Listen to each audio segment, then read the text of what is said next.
Hello friends and welcome to the Exams Made Simple, and we are back again with the Hindu complete newspaper analysis for 1st of July 2022।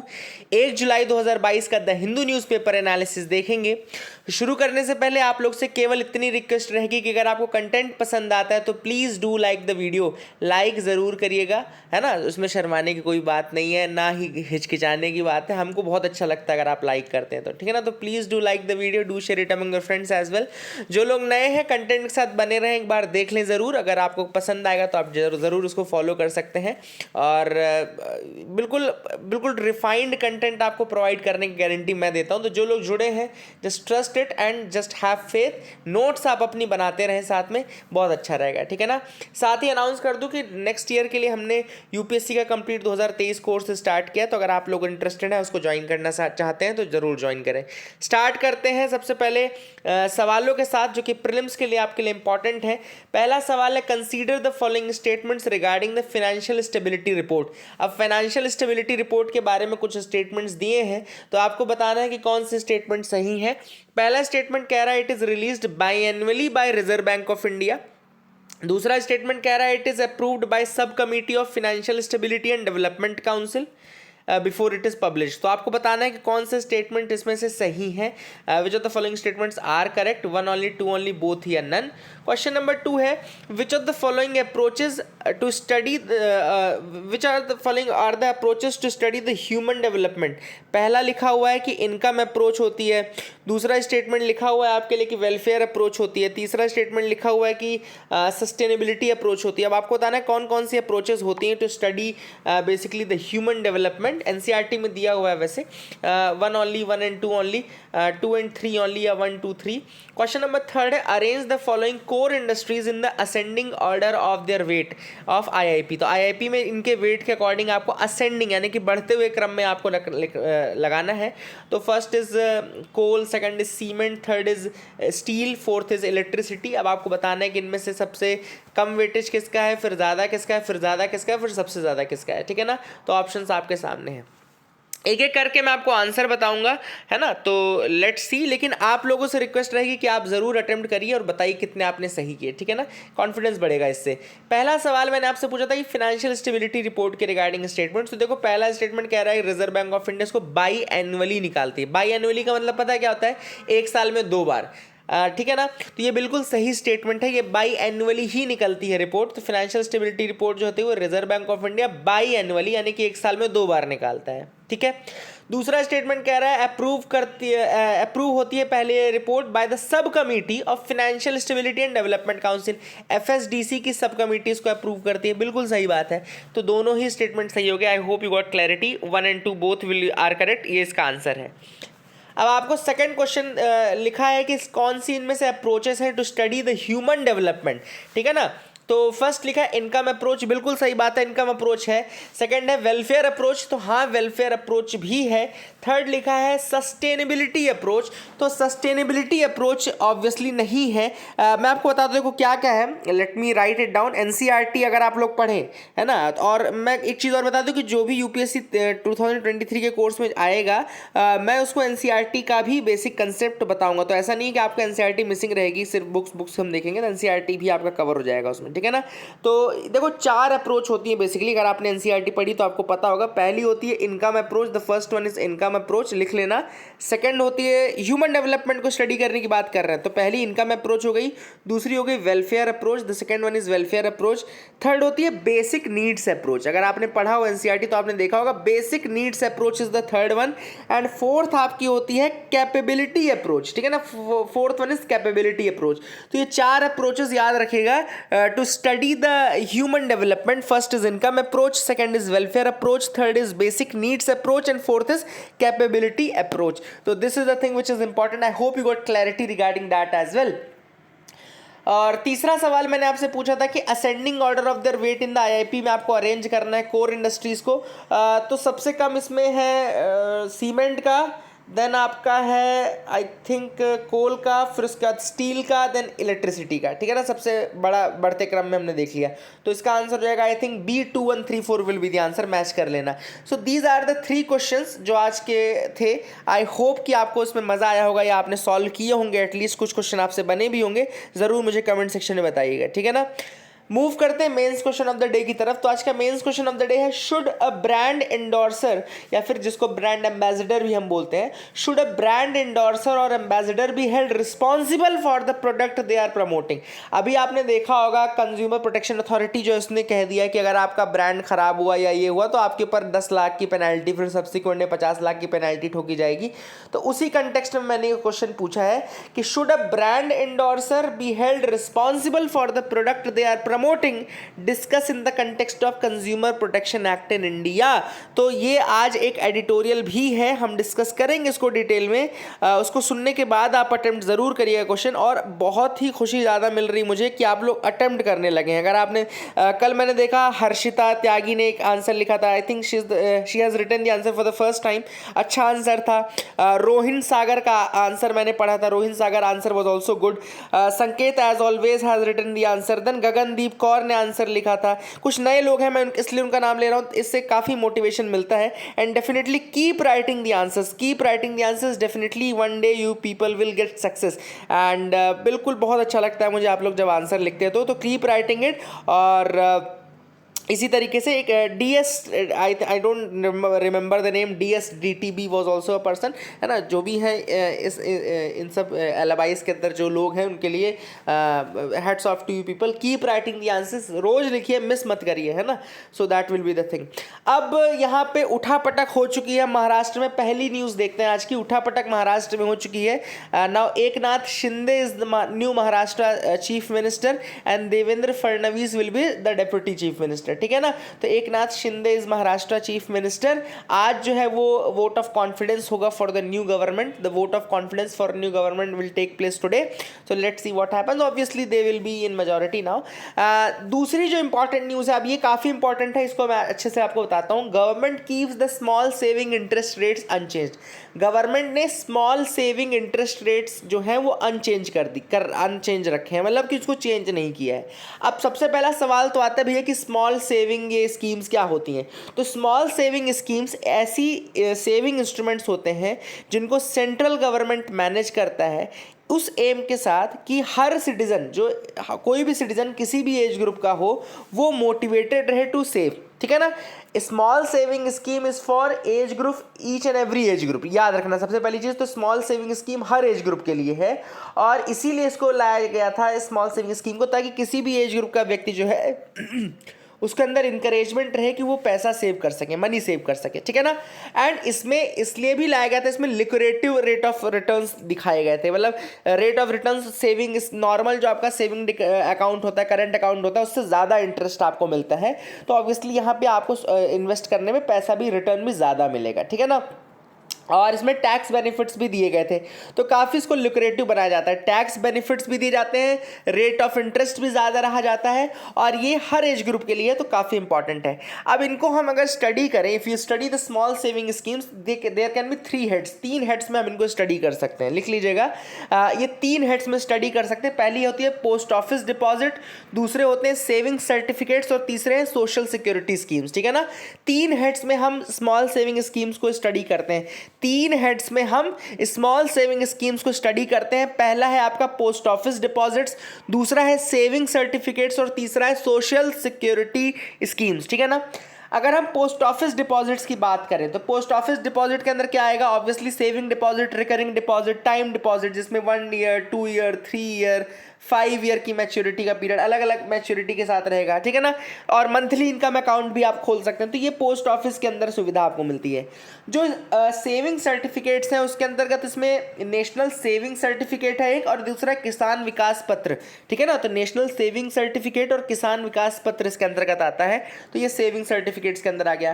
Then तीसरा है national saving national saving certificate में आपको बता दूं जो rate of interest है उसको आप 5 साल की मैच्योरिटी पीरियड में ले ले सकते हैं। और 80C जो आप इनकम टैक्स, अगर आपने ITR फाइल किया होगा तो आपको पता होगा कि 80C होता है, तो 80C के अंदर इसमें आपको वो मिल जाता है, मतलब टैक्स एग्जेम्पशन मिल जाता है, इनकम टैक्स में आपको मिल जाता है, सेविंग मिल जाती है, ठीक है ना। एंड इसके अलावा सोशल सिक्योरिटी स्कीम जो मैंने आपको बताई, तीसरा जो हेड था सोशल सिक्योरिटी स्कीम, उसमें आपका आता है public provident fund, Sukanya Samriddhi account, and आपका सीनियर सिटीजन्स के लिए भी एक स्कीम है, सीनियर सिटीजन सेविंग स्कीम, ठीक है ना।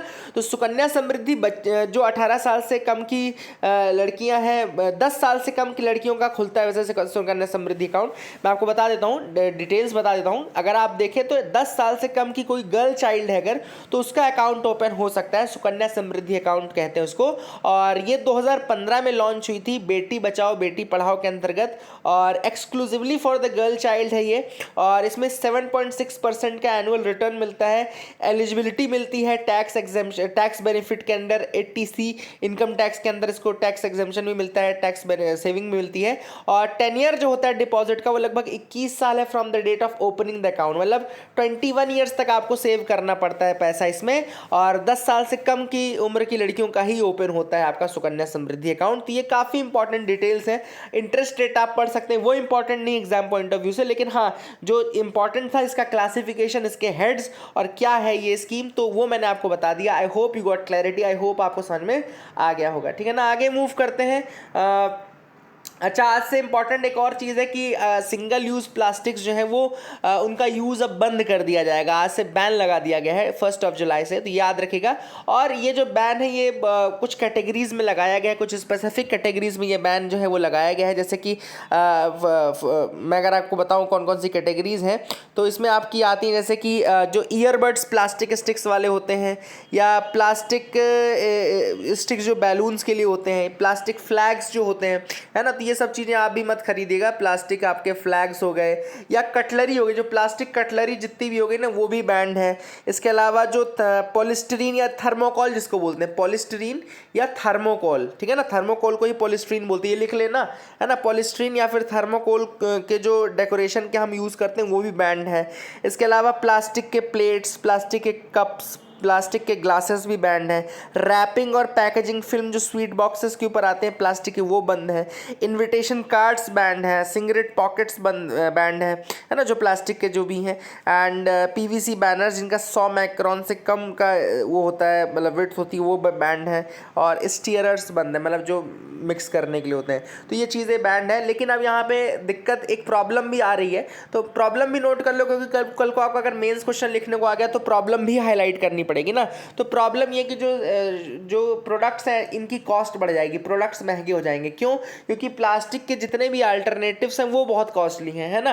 तो अगर प्लास्टिक के वो कॉस्टली हैं तो इससे प्राइस बढ़ेगी तो ऑब्वियसली लोग उसका डिमांड कम करेंगे। जब डिमांड कम करेंगे तो इससे काफ़ी नुकसान इकोनॉमी को भी हो सकता है। तो ये सारी चीज़ें आप इनडायरेक्टली कहीं ना कहीं मिला जुला के लिख लोगे, but I hope you got clarity of the concept आपको समझ में आना चाहिए, ठीक है ना। तो बाकी लिख तो आप लोगे, है ना।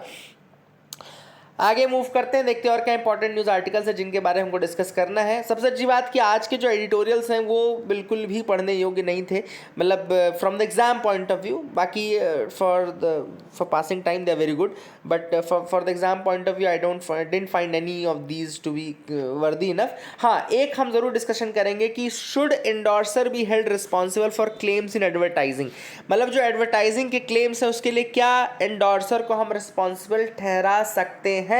तो सबसे पहले इसका बैकग्राउंड बता दूं तो 9 जून 2022 को सेंट्रल कंज्यूमर प्रोटेक्शन अथॉरिटी, याद रखिएगा सेंट्रल कंज्यूमर प्रोटेक्शन अथॉरिटी, इसने एक गाइडलाइन इशू की जिसमें उन्होंने गाइडलाइंस का नाम रखा prevention of misleading advertisements and endorsements for misleading advertisements 2022, ठीक है ना। तो सबसे पहले याद रखिएगा आपको कि ये CCPA नाम की बॉडी है ना। तो this is the thing which is there, and इसने ये मिसलीडिंग एडवर्टाइजमेंट्स को रोकने के लिए स्टैट्यूटरी गाइडलाइंस निकाले हैं, ठीक है ना। एंड इन गाइडलाइंस के अंतर्गत उन्होंने ये कहा है कि इमीडिएट इफेक्ट से ये आएंगी, और कोई भी एडवर्टाइजमेंट जिसमें कि उन्होंने ये कहा है कि CCPA can impose a penalty up to 10 lakh rupees, एक तो 10 लाख रुपीज़ तक का वो पेनल्टी ठोक सकते हैं on manufacturers, advertisers and endorsers for misleading advertisements and a penalty of up to 50 lakhs for subsequent contraventions, और 50 लाख तक की समझ लो सब्सिक्वेंट कंट्रावेंशंस के केस में वो पेनल्टी ठोक सकते हैं। इसके अलावा ये प्रोहिबिट कर सकते हैं एंडोर्सर को कि फ्यूचर में वो 1 साल तक कोई भी एडवर्टाइजमेंट ना करे। तो इस तरीके से ये भी पावर दी गई है ना। सब्सिक्वेंट कंट्रावेंशन के केस में जो प्रोहिबिशन है वो 3 साल का हो जाएगा, तो 1 साल से 3 साल तक का वो प्रोहिबिशन भी लगा सकते हैं। तो ये कुछ पावर से जो दिए गए हैं, ठीक है ना। अब आपके दिमाग में पहले तो मैं आपको बता दूं सेंट्रल कंज्यूमर प्रोटेक्शन अथॉरिटी के बारे में थोड़े से फैक्ट्स आपको बता दूं। तो ये जो अथॉरिटी है कंज्यूमर प्रोटेक्शन एक्ट 2019 में आया था।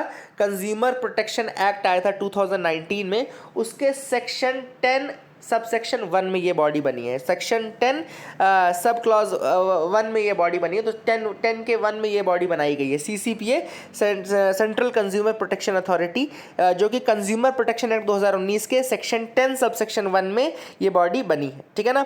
क्यों बनाई गई है? कंज्यूमर के राइट्स को प्रोटेक्ट करने के लिए, अनफेयर ट्रेड प्रैक्टिसेस को रोकने के लिए, फॉल्स एंड मिसलीडिंग एडवर्टाइजमेंट्स को रोकने के लिए जो कि कंज्यूमर्स के लिए डेट्रीमेंटल साबित हो सकते हैं। और याद रखिएगा इसका जो हेडक्वार्टर है वो न्यू दिल्ली में है ना। और सेंट्रल गवर्नमेंट के पास पावर है कि वो इसके रीजनल ऑफिसेस दूसरे पार्ट्स में खोल सकते हैं, ठीक है ना। तो ये कुछ बेसिक फैक्ट्स हैं जो आप याद रख सकते हैं। आई hope you got clarity regarding that. अब यहाँ पे अनुश्री रौता और आकाश नील दास गुप्ता से पूछा गया कि भैया क्या लगता है आपको कि इंडोर्सर्स को रिस्पॉन्सिबल ठहराना चाहिए कि नहीं। तो ठहराना चाहिए कि नहीं, इनके व्यू पॉइंट से ज़्यादा इनके व्यू पॉइंट को हम मिला जुला करके देख लेते हैं इनका क्या कहना है। सबसे पहला इन दोनों का ही एक चीज़ ये कहना है कि जो एंडोर्सर्स होते हैं वो सेलिब्रिटीज़ होते हैं। इंडिया में सेलिब्रिटी कल्चर काफ़ी ज़्यादा है ना। हम अपने सेलिब्रिटीज़ को लुक फॉरवर्ड करते हैं, उनसे इंस्पायर होते हैं, उनको लीड करते हैं, उनको फॉलो करते हैं, सॉरी लीड नहीं करते, तो उनको फॉलो करते हैं, ठीक है ना। इंडिया का कल्चर ऐसा है। अब ऐसे में इंडोर्सर्स अपने साथ एक रेपुटेशन लेकर के आते हैं, इंडोर्सर्स अपने साथ एक क्रेडिबिलिटी लेकर के आते हैं। फॉर एग्जांपल जैसे मेरे लिए सचिन तेंदुलकर की वैल्यू बहुत ज़्यादा है। अगर सचिन तेंदुलकर ने कोई ऐड किया तो मुझे एक बार कहीं ना कहीं लगता है कि हाँ यार सही है। तो अगर उसने इन्वर्टर ल्यूमिनस का किया तो मैं अपने घर में ल्यूमिनस का ही इन्वर्टर लगवाऊंगा, है ना, अदरवाइज मैं नहीं लगवाऊंगा। तो ये कुछ चीज़ें हैं जो कि बन जाती है आदमी के, यार सचिन कर रहा है तो ये सही होगा क्योंकि सचिन का ऐसा कैरेक्टर है। तो उसकी जो पर्सनल रेपुटेशन है ना वो वहाँ पे प्ले करने लगती है, रोल प्ले करने लगती है। अब जैसे मान लो रणवीर सिंह का कोई ऐड करेगा तो ये वो प्रोडक्ट मैं नहीं खरीदूंगा। तो मुझे लगता है कि यार रणवीर सिंह तो कुछ भी कर सकता है, तो उसके प्रोडक्ट हम क्यों खरीदें। तो मतलब मैं अपना पर्सनल बता रहा हूँ, बाकी सबका इस तरीके से ही होता होगा। तो कुल मिलाकर के बात वही हो गई कि आप जो वो एडवर्टाइज़र है, जो एंडोर्सर है, सॉरी एंडोर्सर जो है या एम्बेसडर जो है, उसके साथ उसकी एक रेपुटेशन आ रही है, ठीक है ना। उसके साथ उसकी एक रेपुटेशन आ रही है और उस रेपुटेशन के दम पे ही आप प्रोडक्ट को ले रहे हैं। इसलिए दोनों का ही ये मानना है, अनुश्री रौता का और आकाश दील का, कि हाँ भाई रिस्पॉन्सिबिलिटी तो उनके ऊपर बिल्कुल आनी चाहिए। That is the first thing. अब यहाँ पे ऑथर ने कहा, यहाँ पे जो आकाश नील दास गुप्ता का एक इशू है वो ये है कि भाई लेकिन जो पेनल्टी आप लगा रहे हो दैट इज़ वेरी पाल्ट्री, बहुत ही कम पेनल्टी है ये। क्यों कम पेनल्टी है? क्योंकि डील हो रही है 4 करोड़ की, आप पेनल्टी लगा रहे हो 10 लाख की। 10 लाख उनके लिए क्या मैटर करेगा 4 करोड़ की डील के सामने। तो it will have very symbolic impact on them, बहुत बड़ा ऐसा कोई इम्पैक्ट नहीं होने वाला है। हाँ, हो सकता है कि फ्यूचर में वो अपनी रेपुटेशन बचाने के लिए जो एक्टर्स हैं, इंडोर्सर्स हैं, वो ज़रूर करें, तो ये एक चीज़ हो सकती है। लेकिन otherwise the penalty is very less, है ना। लेकिन अनुश्री रौता का कहना है कि नहीं पेनल्टी ठीक ठाक है, बहुत कम भी नहीं है। और सबसे अच्छी बात है कि इसमें सब्सिक्वेंट केसेस में पेनल्टी बढ़ेगी। और दूसरा जो बैन वाला चीज़ एस्पेक्ट है 1 ईयर to 3 ईयर तक का, वो भी एक काफ़ी इंपैक्टफुल है। तो यहाँ पे आकाश नील का तो ये कहना है कि इसमें अगर आप अरेस्ट वाली चीज़ करते, 1 साल तक की इम्प्रिजनमेंट का अगर आप इंक्लूड कर देते तो लोग ज़्यादा सीरियसली इस चीज़ को देखते, rather than just having the civil liabilities on और just जो ये monetary liabilities के अलावा अगर आप इसमें criminal liabilities भी इंक्लूड कर लेते तो ज़्यादा बेटर रहता। लेकिन अनुश्री रौता ने इसका अपोज किया है। मेरे हिसाब से भी ठीक है, आप सिविल लाइबिलिटी को ही बढ़ा दो, ज़्यादा बेटर है। ज़्यादा बेटर ओपिनियन ये रहेगा जब आप आंसर राइटिंग करिएगा। तो मेरे हिसाब से इसमें क्रिमिनल लाइबिलिटी की जगह आप ये ऐड कर सकते हैं कि जो सिविल लाइबिलिटी है, मॉनेटरी फाइन है, उसकी वैल्यू आप बढ़ाएं एटलीस्ट, है ना, ताकि उसका कुछ इम्पैक्ट दिखे। अदरवाइज 4 करोड़ की डील में 10 लाख रुपए is hardly anything for them, है ना। तो ये सारी चीज़ें इंक्लूड कर लेना। अब यहाँ पे ऑथर ने बताया कि भाई किस तरीके से इंडोर्सर्स चेक करेंगे। उनके पास टेक्निकल नॉलेज तो नहीं होता है, हाँ ऑब्वियसली टेक्निकल नॉलेज नहीं होता है, but they have a team. इसके अलावा ASCI है जो स्टैंडर्ड सेट करती है, ASCI बॉडी का आप यूज़ कर सकते हैं, उनके टेक्नीशियंस का यूज़ कर सकते हैं। देखो यहाँ पे बहुत क्लियर चीज़ गाइडलाइंस में क्लियर है कि जो एंडोर्सर है उसकी एफर्ट्स दिखनी चाहिए। मतलब एंडोर्सर ने क्या एफर्ट्स लगाए हैं in order to justify the claims of the product, वो बहुत इंपॉर्टेंट है। समझ रहे हो मेरी बात। इसमें इंपॉर्टेंट ये है कि जो advertising standards council of India ASCI जो है वो इनका ये कहना है कि भाई जो भी एडवर्टाइजमेंट्स आप कर रहे हो आप केवल उसको मॉनेटरी पर्पस से ना करें कि आपको इसमें इतना पैसा मिल रहा है, आप उसका बेनिफिट सोशियो इकोनॉमिक इम्पैक्ट भी देखें लोगों के ऊपर क्या पड़ेगा और क्या वो इतना वर्थफुल है जितना आपने उसको बताया है, ठीक है ना। तो इसलिए उन्होंने यहाँ पे ऑथर ने सजेशन दिया कि भाई ASCI यानी कि advertising standards council of India जो है, इसको लिख लेना, ASCI क्या है, advertising standards council of India. थोड़ा सा आपको इसके बारे में फैक्ट बता दूं तो ये भी एक सेल्फ रेगुलेटरी ऑर्गेनाइजेशन है और ये आपका 1985 में बना था। ये नॉट फॉर प्रॉफिट कंपनी के रूप में कंपनीज एक्ट में रजिस्टर्ड है, याद रखिएगा। ASCI जो है काफ़ी इंपॉर्टेंट है, वॉलंटरी सेल्फ रेगुलेटरी ऑर्गेनाइजेशन है और ये इसका हेडक्वार्टर मुंबई में है। 1985 में स्टैब्लिश हुई थी ये। तो कुछ चीज़ें मैम ने आपको बता दी, याद रखिएगा। सेक्शन 25 कंपनी एक्ट में स्टैब्लिश्ड है ये, ठीक है ना। अब ये इनके टेक्नीशियंस का आप यूज़ कर सकते हैं, आप उनको बुला करके प्रोडक्ट जांच करवाएं जो भी है, और एटलीस्ट आपके एफर्ट्स दिखने चाहिए कि हाँ भाई आपने एफर्ट्स लगाए और आपने कोशिश की एटलीस्ट पता लगाने की कि भाई ये प्रोडक्ट कैसा है कैसा नहीं है, उसके बाद आपने उसको अडॉप्ट किया। तो ये सारे एफर्ट्स अगर आपके दिखते हैं तो वो फिर आपका यूज़ फिर जस्टिफाइड रहेगा। This is what has been in this article. I hope you got clarity, आपको समझ में आ गया होगा। The free fall of rupee, अभी रिसेंटली आपने देखा होगा कि रुपी की वैल्यू बिल्कुल घटती जा रही है और ये 79 मतलब पर डॉलर ये 79-80 के लाइन में अब आने लगा है ना, 79 तो क्रॉस कर गया है। तो क्या उसके रीजंस है, क्या चीज़ें, वो सारी के करके देखेंगे। दूसरा जो इसमें ऑथर ने बताया कि इंडिया का जो फॉरेक्स रिजर्व है वो भी हमारा $600 बिलियन से कम हो गया है, जो कि $642 बिलियन पहुंच गया था, वो $600 बिलियन से भी कम हो चुका है, लेस देन $600 बिलियन। तो सॉरी लेस देन, है ना, लेस देन। तो यहाँ पे ऑथर ने बताया कि क्या क्या रीज़न है इसकी, क्या क्यों ये ड्रॉप देखने को मिला है। सबसे पहली बात ऑथर ने कहा कि देखो क्या होता है, पहले वैल्यू मैं बता देता हूँ आपको कैसे डिसाइड होता है। सिंपल सी बात याद रखना, मैंने आपको पहले भी कंसेप्ट बताया इकोनॉमी में एक कंसेप्ट होता है कि जिस चीज़ की सप्लाई ज़्यादा है, anything that is high in supply, उसकी वैल्यू हमेशा कम रहेगी, है ना। ऐसा होता है ना कि जैसे आप किसी घर बार बार जाओ, रोज़ जाओगे जिसके घर, तो उसके घर आपकी वैल्यू कम होने लगेगी। लेकिन आप थोड़ा हाँ रुक के जाओ, जिसके यहाँ बहुत कम जाओगे तो उसके यहाँ जाओगे तो वो अलग तरीके से आपका स्वागत करेगा, थोड़ा आपकी वैल्यू ज़्यादा रहेगी, है ना। तो कुल मिलाकर के जिसकी सप्लाई ज़्यादा रहती है उसकी वैल्यू हमेशा कम रहती है। डॉलर और रुपीज़ में यही कॉम्बिनेशन चलता है इंडिया में। अगर डॉलर बहुत ज़्यादा है मार्केट में, तो फिर मतलब इन्वेस्टमेंट अगर बहुत ज़्यादा हुआ है तो फिर आपकी रुपये की वैल्यू बढ़ने लगेगी। बट अगर डॉलर बहुत कम हो गया, यानी कि लोगों ने अगर डॉलर खींचना शुरू कर दिया, तो फिर आपके डॉलर की वैल्यू बढ़ना लगेगी। तो ये रीज़न्स है क्यों अगर आपसे कोई पूछे कि इंडिया में रुपये की वैल्यू क्यों गिर रही, तो पहला रीज़न तो यही हो गया कि भैया जो FPI अपना पैसा खींच रहे हैं, जो लोग अपना डॉलर खींच के दूसरे कंट्री में जा रहे हैं, है ना, तो वो एक सबसे बड़ा रीज़न हो गया। पहला तो जो लोग पैसा खींच रहे हैं, इन्वेस्टमेंट खींच रहे हैं। दूसरा हो गया क्या कि अगर लोग इन्वेस्ट कम करेंगे इंडिया में, if the people they are investing less in India, that means कि उनको ये इंडिया में डॉलर कम आ रहा है। जब डॉलर कम आएगा तो ऑब्वियसली यहाँ पे डॉलर की वैल्यू बढ़ जाएगी। तीसरा जो रीज़न हो गया, इसका रीज़न ये भी इसी से रिलेटेड है कि जो फेडरल बैंक है आपका, अमेरिका का फेडरल बैंक, उसने इंटरेस्ट रेट बढ़ा दिए। अगर उसने ज़रा सा भी इंटरेस्ट रेट बढ़ा दिए तो बाकी के सारे इन्वेस्टर्स भागने लगते हैं अमेरिका की तरफ। जब अमेरिका की तरफ भागेंगे तो ऑब्वियसली फिर आपके यहाँ से पैसा निकलेगा और वहाँ से भी आपके डॉलर की वैल्यू कम होगी। चौथा इसका रीज़न होता है आपका करंट अकाउंट डेफिसिट बढ़ना। करंट अकाउंट डेफिसिट आपका बढ़ रहा है, इसका मतलब है कि आप इंपोर्ट ज़्यादा कर रहे हैं। इंपोर्ट अब आप ज़्यादा क्यों करेंगे, जैसे कि मान लो आपका ऑयल इंपोर्ट बहुत ज़्यादा है, ऑयल का रेट बढ़ता जा रहा है, तो अगर ऑयल का रेट बढ़ेगा, आप ऑयल ज़्यादा इंपोर्ट करोगे, मतलब आपके यहाँ से डॉलर ज़्यादा बाहर जाएगा, है ना। ऑयल तो आपको डॉलर में लेना पड़ेगा ना किसी बाहर की कंट्री से। तो जब आप डॉलर में ऑयल खरीदने लगोगे और आपका डॉलर बाहर ज़्यादा जा रहा है, इसका मतलब कि इंडिया में डॉलर क्या हो गया, कम हो गया। अगर इंडिया में डॉलर कम हो गया तो डॉलर की वैल्यू बढ़ गई। अब अगर डॉलर की वैल्यू बढ़ गई तो फिर आपके रुपये की वैल्यू घट गई, है ना। ये चौथा रीज़न हो गया। पांचवा रीज़न है कि मान लो दूसरी जो करेंसीज है, मतलब डॉलर के अलावा जो करेंसीज बास्केट में है, येन हो गया आपका या यूरो हो गया, अगर ये करेंसीज डिक्लाइन हो रही हैं तो भी आपका जो डॉलर स्ट्रांग होगा तो भी आपका रुपया डिक्लाइन करेगा। तो बाकी की जो करेंसीज है उनके ऊपर भी ये डिपेंड करता है कि उनकी करेंसीज क्या चल रही हैं, ठीक है ना। और अगर आपने वही वाली चीज़ है, फिर यहाँ पे मैंने आपको एक्सप्लेन करके बता दी, यही चीज़ अब यहाँ पे फैक्ट में लिखा है कि अगर हाई डिमांड है ऑयल की तो इसका मतलब है कि डॉलर बाहर ज़्यादा जाएगा और यहाँ से फिर आपकी वैल्यू करेंसी घटेगी, है ना।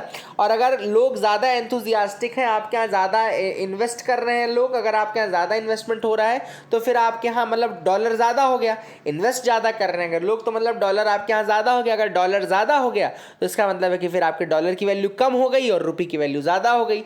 इसके अलावा एक आरबीआई का काम है कि वो रुपये की वैल्यू को अप्रिशिएट और डिप्रिशिएट बहुत ज़्यादा होने से रोके। देखो अदरवाइज आरबीआई इसको फ्री मतलब मार्केट के ऊपर छोड़ देता है ना, लेकिन कई बार इसको फिर मैनेज करना पड़ता है जब ये अनप्रेसिडेंटेड लेवल से या तो बहुत ज़्यादा घट जाए या रुपीज़ की वैल्यू बहुत ज़्यादा बढ़ जाए। दोनों केसेस में ऐसा नहीं कि रुपये की वैल्यू केवल घट रही है इसलिए आरबीआई इंटरवीन करेगा, नहीं।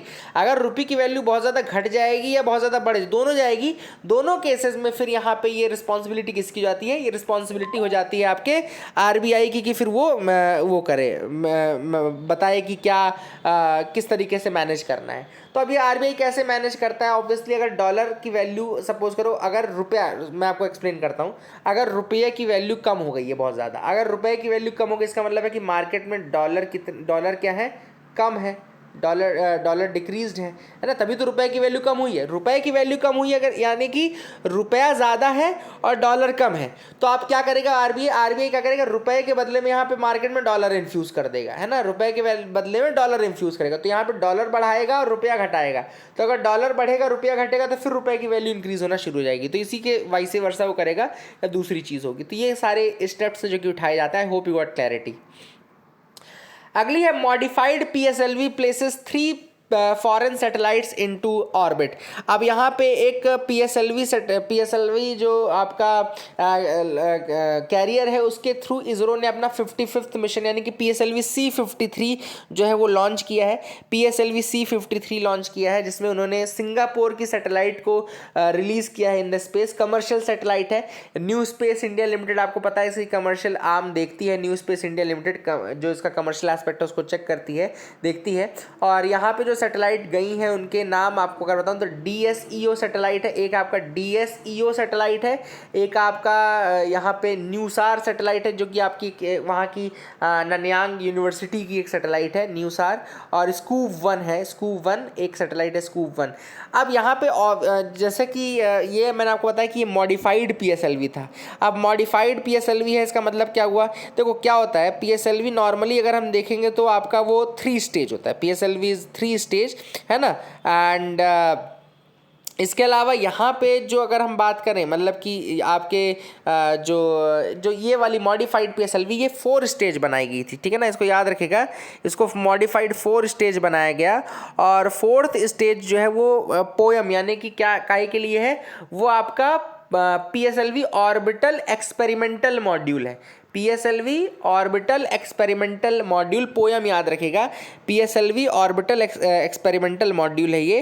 और यहाँ पे इसको रखने का कारण क्या है कि कुछ जो अगर मान लो पेलोड कम रहता है, कभी भी सैटेलाइट में पेलोड कम है तो एक्स्ट्रा यहाँ पे एक दे करके वहाँ ऊपर उसको भेज दिया और वहाँ पे कुछ एक्सपेरिमेंटेशन कर लिया, कुछ स्टार्स को देखने के लिए कुछ व्यवस्था कर ली, कुछ इस तरीके के एक्सपेरिमेंट के लिए 4th स्टेज को इंड्यूस किया गया है ऐसे। और लेकिन याद रखिएगा ये 4th स्टेज वहीं पर यूज़ हो सकता है जहाँ पे पेलोड जो है वो लाइट है, जैसे कि ये मिशन था PSLV C53 वाला मिशन था, इस जैसे मिशन के लिए ही है ना, अदरवाइज बाकी के लिए नहीं है। और PSLV जैसा कि मैंने आपको बताया कि ये यहाँ पे इसको मॉडिफाइड वर्जन था ये, और ये 4 स्टेज रखा गया था, तो ये भी आप याद रख सकते हैं, ठीक है ना। अब यहाँ पे अजीत डोभाल जी ने इंडियन ओशन रीजन की इंपॉर्टेंस बताई है सिक्योरिटी डिस्कोर्स में। तो नेशनल सिक्योरिटी डिस्कोर्स में मेरीटाइम सिक्योरिटी का अपना बहुत बड़ा इम्पैक्ट है, बहुत बड़ा रोल है। इंडिया के 13 स्टेट्स ऐसे हैं जो कि आपके मतलब कोस्टल स्टेट्स हैं जो कि कोस्ट एरिया में आते हैं, एंड दूसरी चीज़ ये है कि मैरीटाइम सिक्योरिटी में एक तो इंपॉर्टेंट चीज़ है कि बॉर्डर मेंटेन नहीं हो सकता, मतलब कि लैंड में तो बॉर्डर आपको दिखता है लेकिन मैरीटाइम बॉर्डर आप बना नहीं सकते, इसलिए वहाँ पे थोड़ा सा भी अगर इंक्रोचमेंट हुआ तो वो टॉलरेट नहीं किया जा सकता है। इसलिए कोस्टल सिक्योरिटी या मैरीटाइम सिक्योरिटी अपने आप में बहुत इंपॉर्टेंट रोल प्ले करती है। और इसके अलग अलग जोन्स होते हैं, जो कि territorial zone, contiguous zone, exclusive economic zone, इसलिए भी इसकी सिक्योरिटी को मेंटेन करना काफ़ी टफ होता है और काफ़ी वो डिफिकल्ट होता है ना। और there should be a 0% tolerance for intrusion in case of the coastal security. Coastal security के केस में 0 टॉलरेंस होना चाहिए फॉर इंट्रूजन एंड ऑल, है ना। एंड यहाँ पर वही चीज़ अजीत डोभाल जी ने बताई कि भैया टेक्नोलॉजी का यूज़ करो और इस तरीके के इंट्रूजन को बिल्कुल ज़ीरो करना है अपने को, ये सारी चीज़ें ऑथर ने यहाँ पे बताई। तो I hope you got clarity regarding that as well. आगे मूव करते हैं। Russia withdraws from the snake island. अब मैंने आपको स्नेक आइलैंड बताया था, देखो मैं आपको यहाँ बना के दिखा देता, जैसे मान लो ये आपका यूक्रेन है ना, और ये आपका क्रीमिया वाला पोर्शन है, इधर आपका रशिया आता है, ठीक है ना। तो इधर रशिया है, इधर यूक्रेन है, इधर आपका क्रीमिया है। क्रीमिया में यहाँ पे एक इंपॉर्टेंट चीज़ आता है जिसको हम क्या बोलते हैं, सेवास्टोपोल बोलते हैं। सेवास्टोपोल एक पोर्ट है जिसको यूज़ करता है कौन, इस समय रशिया यूज़ कर रहा है। क्रीमिया को उसने 2014 में खरीद लिया, मतलब जीत लिया था। यहाँ पर आपका आता है स्नेक आइलैंड, यहाँ पे आता है, बिल्कुल बीच में आता है, यहाँ पे यूक्रेन के नीचे, यहाँ पे आपका क्या आता है, स्नेक आइलैंड। स्नेक आइलैंड को अभी कैप्चर कर लिया था फरवरी में रशिया ने, और उसके बाद से अभी वही रशियन कंट्रोल में था, बट अब रशिया ने वहाँ से चला गया है। यूक्रेन का ये कहना है कि हमने उनको भगा दिया, रशिया का कहना है कि हम तो खुद चले आए, है ना। लेकिन अब देखते हैं, इस केस में तो मुझे यूक्रेन ज़्यादा सही लग रहा है ना। तो Jackson takes oath as the first black women supreme court justice. याद रखिएगा, यूएस ने हिस्ट्री बना दी है। यूएस जो भी करता है वो हिस्ट्री बनाता है ना, तो बेवकूफ़ बनाता है, ज़्यादा नहीं, हिस्ट्री नहीं बनाता। और मेरे को मतलब ये लगता है कि यूएस अगर मतलब कुछ भी नॉर्मल सा भी करते हैं ना तो उनके यहाँ हिस्ट्री बन जाती है, और उनके यहाँ जो गलत होता है वो कोई पॉइंट आउट नहीं करता है। इंडिया में वही चीज़ हो जाती तो सब पॉइंट आउट कर लेते हैं। मैं आपको एक केस बताऊंगा, अभी रिसेंटली वहाँ लगभग 50 लोग इमिग्रेंट बाउंड्री पे ट्रक के अंदर मतलब कि गर्मी से मर गए। अब आप सोच लीजिए, इमिग्रेंट्स थे, उनको आने की व्यवस्था नहीं की इन लोगों ने, और गर्मी से लोग वहाँ पे उनकी वो हो गई, है ना। तो यहाँ पे न्यूज़ एक्चुअली ये है कि यूएस की जो केतनजी ब्राउन जैक्सन है, she has sworn in as the first black women to serve in the supreme court. याद रखिएगा, Ketanji Brown Jackson is the first black women to serve in the supreme court. अच्छा, एक correction याद रखना यहाँ पे, जो पीएसएलवी मैंने आपको बताया था, पीएसएलवी एक्चुअली 4 स्टेज ही होता है, बट एक्सपेरिमेंटल स्टेज ये पहली बार डाली गई है, इसलिए आपको बता दूं कि 4 स्टेज रहता है, लेकिन ये एक्सपेरिमेंटल स्टेज है। नॉर्मली 4th स्टेज में जो फ्यूल यूज़ होता था वो यहाँ पे नहीं यूज़ होगा, उसकी जगह पे ये 4th स्टेज जो रहेगा that will be used as your experimental one, ठीक है ना। तो ये आपको थोड़ा सा इंपॉर्टेंट है, मैं बता दूं, थोड़ा बाय मिस्टेक आई सेड कि 3 स्टेज है वे, है ना, लेकिन this is the PSLV is 4 stage, है ना। एंड उसमें पहले मतलब कि याद रखिएगा, पहले उसमें जैसे कुछ लिक्विड इंजन्स या कुछ इस तरीके की चीज़ें रखी जाती हैं, लेकिन अदरवाइज जब पेलोड कम है तो उसकी ज़रूरत हमको नहीं पड़ेगी, और वहाँ पे हम एक्सपेरिमेंटल मॉड्यूल डाल सकते हैं। तो यहाँ पे ये करेक्शन ज़रूर आप लोग कर लेगा। पीएसएलवी नॉर्मली 4 स्टेज का ही होता है, 4th स्टेज जो आपका ये एक्सपेरिमेंटल मॉड्यूल है ना। Make sure you are noting this correction, ये करेक्शन नोट कर लेना, है ना। फिर आप लोग पूरे कमेंट सेक्शन में ये लिखते रहेंगे, कह रहे सर 3 स्टेज होता है क्या, 4 स्टेज होता है ना, तो ये करेक्शन लिख लेना। Banks have capital to buffer any shock. यहाँ पर इंपॉर्टेंट चीज़ है, यहाँ पे बैंक्स की बात करें तो ये रिपोर्ट आई है, financial stability report, by annual report है, जैसा कि आज क्वेश्चन मैंने पूछा था, तो बाई एनुअल रिपोर्ट है। बाई एनुअल मतलब 1 साल में 2 बार, है ना, साल में 2 बार। और अगर 1 साल में मतलब 2 साल में 1 बार है तो क्या बोलते हैं इसको, बाइनियल बोलते हैं, बाइनियल बोलते हैं, बाई एनुअल नहीं बोलते, बाइनियल बोलते हैं। तो 2 साल में 1 बार होता है, और 1 साल में 2 बार बाई एनुअल बोलेंगे। फाइनेंशियल स्टेबिलिटी रिपोर्ट है, रिलीज कौन करते हैं financial stability report, reserve Bank of India release करता है ना, मैंने आपको बताया है। और अभी इस बार की रिपोर्ट में बताया गया कि जो CRAR है, यानी कि capital to risk weighted asset ratio है, capital to risk weighted asset ratio है, वो इंक्रीज होकर 16.7% हो गया इंडिया के बैंक्स में, तो काफ़ी अच्छी बात है। और जो नॉन परफॉर्मिंग एसेट्स हैं वो घट गया है, और जो आपका प्रोविजनिंग कैपिटल रेशियो है या प्रोविजनिंग कवरेज रेशियो वो भी इंक्रीज हो गया है। तो दोनों चीज़ें क्या है, CRAR और प्रोविजनिंग कवरेज रेशियो, मैं आपको बताता हूँ। देखो, CRAR को कैपिटल एडिक्वेसी रेशियो भी कहते हैं, जो ये capital to risk weighted asset लिखा है ना, इसको आप कैपिटल एडिक्वेसी रेशियो भी कहते हैं, और ये रेशियो है बैंक की कैपिटल का टू इट्स रिस्क्स, मतलब अभी रिस्क में है। जैसा आपने क्या किया, इसमें क्या करता है बैंक, मैं आपको थोड़ा सा वर्किंग बता दूं। बैंक करता क्या है, जैसे आप सपोज करो XYZ 3 लोग थे, जिसमें से Z जो है विजय माल्या है, Y जो है वो सपोज करो नीरव मोदी है, और आपका X जो है सपोज करो वो राहुल द्रविड़ है। ठीक है, राहुल द्रविड़। अब बैंक ने जब राहुल द्रविड़ को कुछ लोन दिया तो राहुल द्रविड़ की एक इमेज अच्छी है भाई, तो रिस्क कम रहेगा इसके लोन में। नीरव मोदी को दिया तो रिस्क ज़्यादा रहेगा, और विजय माल्या को दिया तो रिस्क बहुत ज़्यादा रहेगा। ठीक है ना। तो इस तरीके से जो लोन होते हैं बैंक्स उनके ऊपर एक रिस्क असाइन करता है कि मतलब इसको, इसके कितनी % चांस है इसको फॉल्ट होने के, क्या है कैसे है ना। तो ये सारी चीज़ें हैं। तो ऐसे में यहाँ पे रिस्क असाइन किया जाता है, और उस रिस्क के एवज में आपको उसके कुछ % आपको अपने पास होल्ड करके रखना पड़ता है। ठीक है ना। तो जो बेसल 3 नॉर्म्स थे, बैंकिंग के जो बेसल 3 नॉर्म्स थे, उसमें ये कहा गया था कि भैया 8% आपको कैपिटल एडिक्वेसी रेशियो अपने पास स्टोर करके रखना है। आरबीआई ने जो गाइडलाइन दी है CAR, वो 9% की दी है पब्लिक सेक्टर बैंक्स को, और उनको कहा है ऐसा कि भैया 12% तक आप एटलीस्ट मेंटेन करो। अब वो चीज़ यहाँ पे 16% दिख रही है, मतलब कि हम बिल्कुल सेफ हैं। एक होता है आपका प्रोविजनिंग रेशियो।